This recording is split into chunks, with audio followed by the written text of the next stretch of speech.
उसके बाद थोड़ी देर रुककर आवाज में गंभीरता लाते हुए फिर कहते हैं, दरअसल बेटा तुम्हें तो पता ही है कि हमारे 3 पूर्वज महाबली बनने के लिए ट्रेनिंग पर हैं।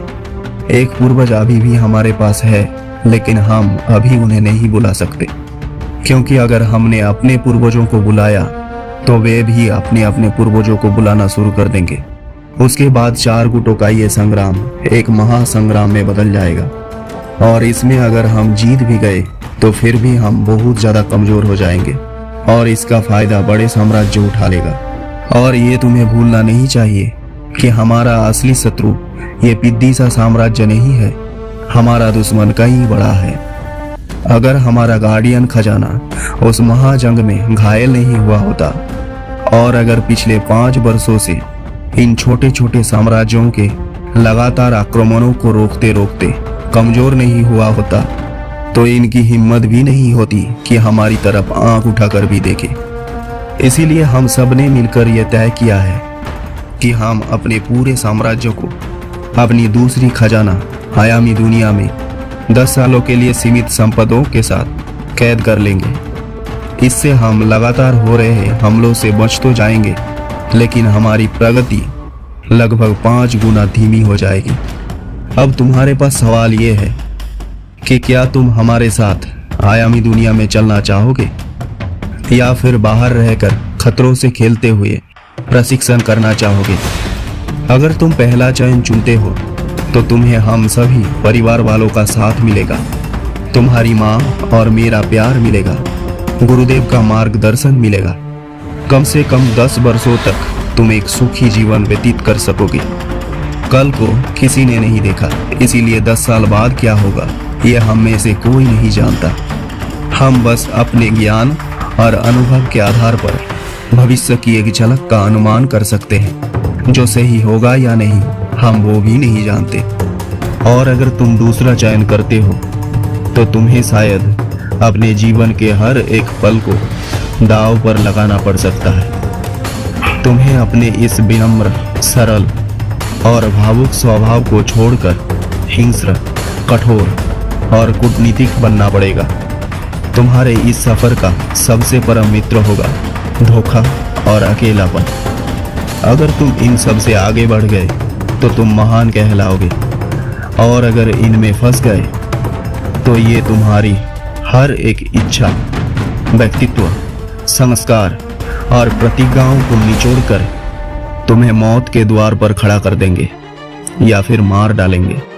दूसरा चयन करने पर तुम्हारा विकास बहुत तेजी से होगा, ये तो मैं नहीं कह सकता, लेकिन अगर तुम इन सब को पार करके आगे बढ़ गए तो तुम हम और हमारे पूर्वजों से भी ज्यादा शक्तिशाली बन जाओगे। जिंदगी का उसूल है, जितना खोओगे उतना ही मिलेगा, और अगर खोने पर विलाप करने लग जाओगे तो समय तुम्हें पीछे छोड़कर आगे बढ़ जाएगा। मैं फिर से कहता हूं पुत्र, कल को किसी ने नहीं देखा, इसीलिए कल क्या होगा ये हम में से कोई नहीं जानता। अभी भी चयन तुम्हारा है।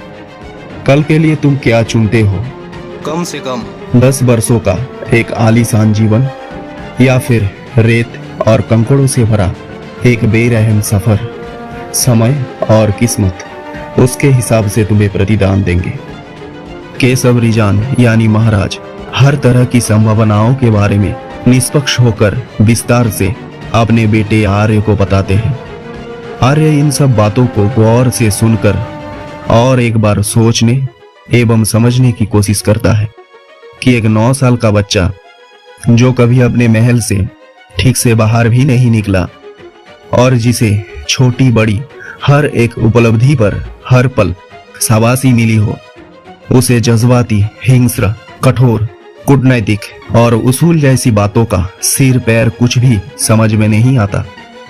फिर थोड़ी घबराहट के साथ वह कहता है, पापा आप क्या चाहते हैं? आर्य की ये घबराहट केवल केशव ने नहीं, बल्कि कमरे में मौजूद गुरुदेव और सेनापति ने भी नोटिस की।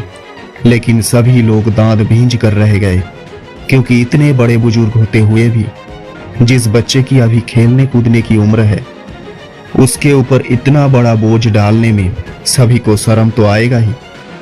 मन में गुस्सा, दुख और जज्बातों के साथ महाराज कहते हैं, तुम मेरे पुत्र हो बेटा। और एक पिता अपने ही बेटे का पुत्र वियोग कभी बर्दाश्त नहीं कर सकता। अगर मेरे बस में हुआ तो मैं कभी भी तुम्हारे जीवन में कष्ट का एक कण तक प्रवेश करने नहीं दूंगा।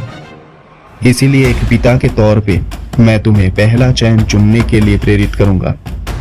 लेकिन मैं एक राजा भी हूं, जहां मैं, तुम और राज्य का हर आदमी या औरत एक सैनिक, एक रक्षक की तरह है।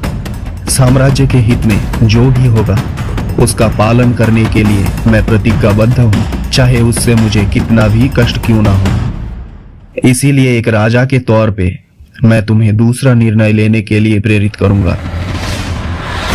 एक पिता, एक राजा, एक साम्राज्य के लिए मत सोचो। जो तुम्हारी मन की पुकार है वो सुनो। नियति स्वयं तुम्हें उसका मार्ग दिखाएगी। फिर से कहता हूं पुत्र, चयन अभी भी तुम्हारा है। मैंने चयन कर लिया है पापा। मैं एक क्षत्रिय के घर पे जन्मा हूं, इसीलिए युद्ध लड़ना मेरा धर्म है। अगर अपने जीवन युद्ध में मुझे किसी और की सहारे की आवश्यकता पड़े तो फिर मैं दूसरों की रक्षण कैसे करूंगा। इसीलिए पापा मैं दूसरा चयन करता हूं। फिर से सोच लो पुत्र, दूसरा चयन करने पर तुम कभी पीछे नहीं लौट पाओगे। पल पल के अकेलापन तुम्हें शताब्दियों जैसा लगेगा। और अगर तुम चाहो तो अपनी माँ और अपने मामा से भी इस विषय में परामर्श कर सकते हो। क्या अपनी माँ और मामा से परामर्श करने के बाद आर्य के निर्णय में कोई परिवर्तन आएगा या फिर उसके मन में कुछ और ही चल रहा है? यह जानने के लिए सुनते रहिए सुप्रीम वॉरियर चैप्टर 1, सिर्फ और सिर्फ मिस्टिक फैंटेसी पर।